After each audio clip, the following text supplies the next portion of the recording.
Allah Rabbul Izzah instructs His Prophet sallallahu alaihi wasallam and instructs him to do the dhikr. وَلَقَدْ نَعْلَمُ أَنَّكَ يَضِيقُ صَدْرُكَ بِمَا يَقُولُونَ فَسَبِّحْ بِحَمْدِ رَبِّكَ. Do the tasbih of your Lord. And as a general rule for the Muslims, Allah Rabbul Izzah says, يَا أَيُّهَا الَّذِينَ آمَنُوا اذْكُرُوا اللَّهَ ذِكْرًا كَثِيرًا. O believers, remember Allah in abundance. And this being the middle 10 days of Ramadan, it is the days of maghfirah. So increase in the dhikr of istighfar.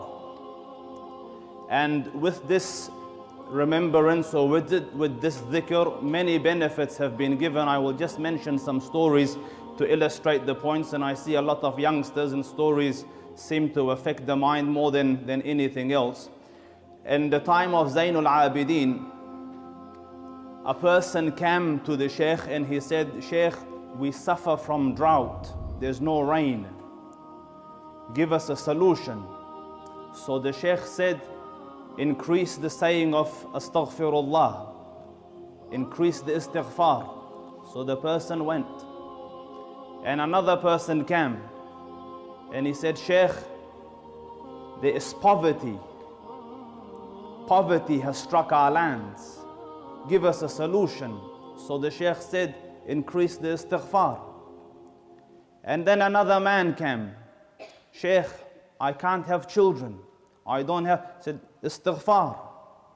So as these people came and the Shaykh is giving nasiha, istighfar, a man sitting with the Shaykh, he said, Shaykh, what is this? You know, everyone comes, you give the same medication, whether flu or diarrhea or whatever, you know, same medication. So the Shaykh said, it's from the Quran, where Allah Rabbul Izzah narrates to us the story of Nuh alayhi salam. It says, فَقُلْتُ اسْتَغْفِرُوا رَبَّكُمْ إِنَّهُ كَانَ غَفَّارًا يُرْسِلِ السَّمَاءَ عَلَيْكُمْ مِدْرَارًا وَيُمْدِدْكُمْ بِأَمْوَالٍ وَبَنِينَ وَيَجْعَلْ لَكُمْ جَنَّاتٍ وَيَجْعَلْ لَكُمْ أَنْهَارًا. Repent to your Lord, make istighfar, and He will open the skies with rain to come.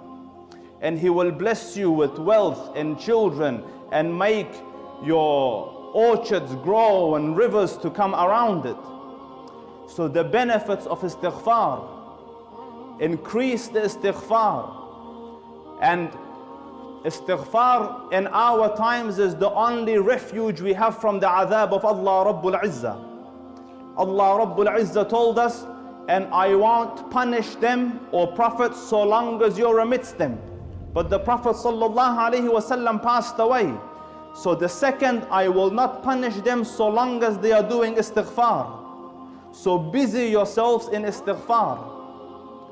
You can insist on istighfar. The Prophet sallallahu alaihi wasallam, all whose sins are forgiven, his past and present and future, and the Prophets are ma'soom, he used to say more than 100 istighfars in some narrations in one gathering. Therefore, increase the saying of istighfar. And the benefits of it are huge. There's a story of Imam Ahmad ibn Hanbal, and amidst the Ahlul Ilm, he is considered that Imam of the Ahlul Sunnah. And amidst the people that follow the mazhab of Imam Ahmad ibn Hanbal, they say no one contributed more to the religion after Abu Bakr compared to Imam Ahmad ibn Hanbal. Like they consider him second after Abu Bakr as-Siddiq, because simply in the days of Mihna, the sacrifices he performed were monumental. So a huge scholar, loved by the Muslims around the world, but at that time there was no TV, no camera, nothing like that. So the majority of the Muslims didn't know what the Shaykh looks like. They used to hear about his fatwa and his durus and so on, but they hadn't seen him. So the Shaykh decided one day that he would travel to another city to visit or on an errand. And when he went there, night befell him and there was no hotels and things, so he decided he's going to sleep in the masjid. And the masjid committees, they haven't changed much.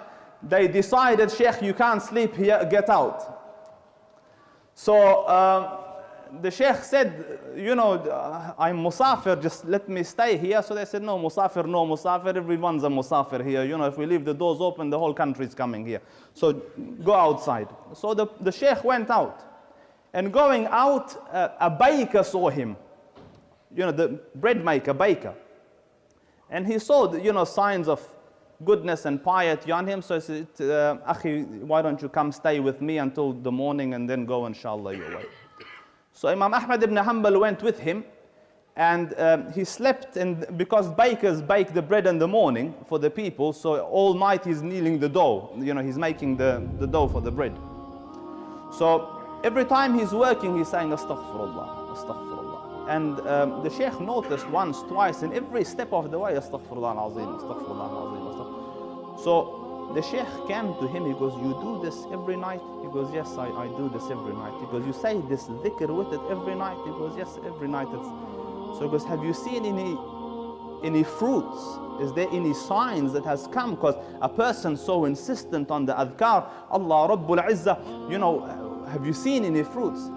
He said, I have noticed that whatever dua I make, Allah Rabbul Izzah gives. Except for one dua. I have prayed to see Imam Ahmad ibn Hanbal, and I haven't seen him yet. So the Sheikh said, Subhanallah, because of your dua, Allah Rabbul Izzah has brought me out of my city into another city, out of his house, so I can come into your house.